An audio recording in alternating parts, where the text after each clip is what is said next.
The question has to be asked, why is this storm coming? Well, this storm is coming because the church, the body of Christ, really is no longer the backbone of this nation. From our inception, the Christian faith has been the plumb line of decisions made at all levels of life in this country. The Christian founding of this nation is what makes it different from every other nation on the face of the earth, maybe other than Israel. Other nations may have become Christian in their focus, but none were initially formed with Christianity as the core of its DNA. The church is to make known God's manifold wisdom to the world and the powers of the air. That's what Paul wrote in Ephesians 2:2. But this demonstration of the heavens is not accomplished by speaking to those powers.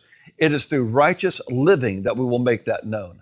How we live opens or closes doors for Satan to legally afflict us and potentially rule over us via leaders who do not know the ways of God. The basic principle is simply this. Now get this. Sin separates us from God. Since Adam and Eve through today, the actions of humankind have given room for the enemy to strike and attack humanity. So how does this happen? It really is pretty simple. If you could picture you as this hand or this nation as this hand and God's hand covering it. Sin, whenever we sin, causes God's hand to lift. To the degree God's hand lifts, the enemy has a chance to come in. And right now, God's hand is lifting off of this country. Some people call this judgment, and I would agree. If that's the definition of what judgment is, I would agree that this is judgment. Judgment simply being then the removal of God's hand allows the enemy to attack his people. The only legal way the enemy has access to us is by the hand of God lifting. This results in there being a space between him and us. And as that space increases, we distance ourselves from him and his ways. Anytime there's an increased distance between God and humanity, it leaves room for attack to come, and for principalities and powers of the air, rulers of darkness, to take up residence, afflicting the people or a nation. The longer that dark powers reside over an area, the more the people begin to call right wrong and wrong right. In other words, it affects the culture.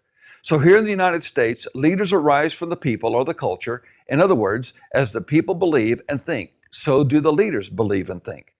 As the lines between right and wrong, as well as the holy and the profane, become blurred, leaders make choices. Those choices reflect their upbringing. Those choices have dramatic impact on you and me. One consequence of the choices is this, that in this nation, the way to God through Jesus and the cross is no longer seen as an absolute.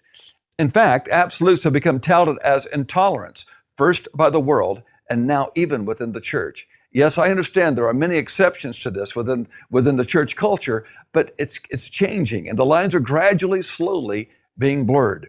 It's through compromise that the absolutes of heaven and eternity are clearly evaporating in this nation.